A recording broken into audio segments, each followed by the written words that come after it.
wabarakatuh. Salam sejahtera untuk kita semua. Salam budaya. Perkenalkan, kami dari kelompok 4 dan saya selaku ketua dari kelompok 4.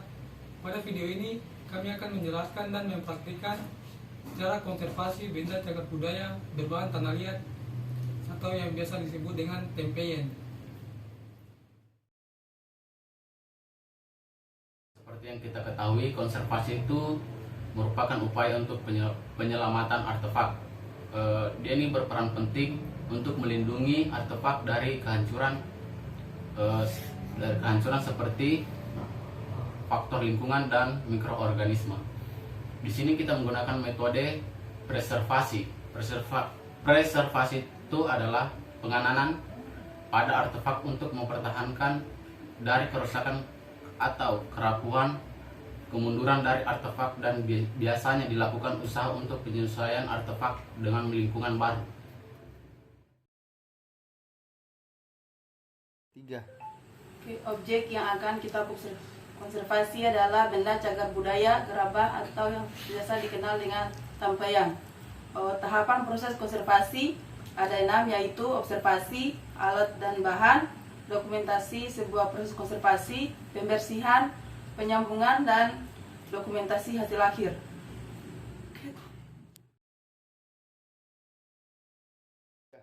Baik, untuk tahapan selanjutnya yaitu perkenalan untuk perlengkapan pada saat melakukan konservasi.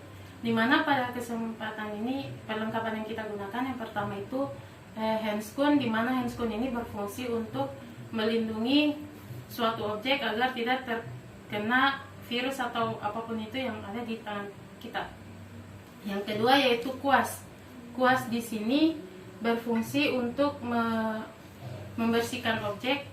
Dan yang selanjutnya itu ada gerabah, di mana gerabah ini berfungsi sebagai objek untuk dilakukannya sebuah konservasi. Selanjutnya ada wadah yang berisikan air yang berfungsi untuk membersihkan gerabah yang akan dikonservasi tersebut. Selain itu ada juga buku dan alat tulis yang berfungsi untuk mencatat hasil konservasi, serta mistar yang berfungsi untuk mengukur benda yang akan dikonservasi. 3. Selanjutnya, tahapan proses konservasi yaitu satu observasi. Observasi merupakan proses melihat dan mencatat kerusakan pada artefak secara detail. Dalam proses observasi bisa dilakukan dengan cara mengamati langsung atau menggunakan mikroskop digital.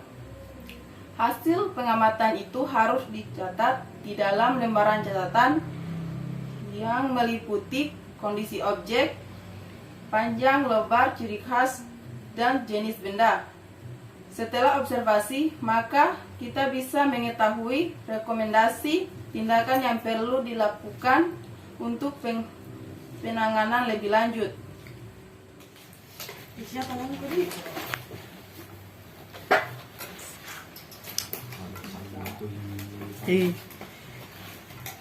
Ini udah baru membersihkan, kita akan.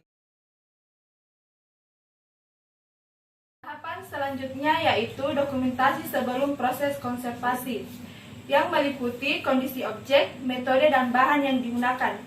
Dokumentasi dapat berupa laporan tertulis, foto, maupun video. Konservasi dalam proses pembersihan benda cagar budaya berbahan tanah liat atau tempeyan ini hanya perlu dilakukan dengan pembersihan kering dengan kuas karena secara kondisi cukup baik, tidak berpori dan tidak berglasir, dan hanya ada akumulasi debu.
pada dasarnya konservasi tidak hanya bersifat menghentikan proses degradasi benda, namun mengendalikannya agar usia benda menjadi lebih lama.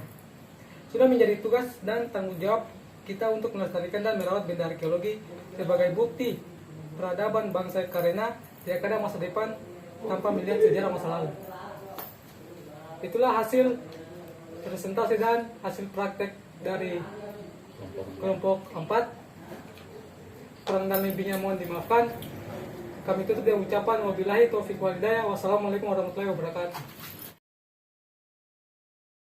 Much light in this window, don't wake me up.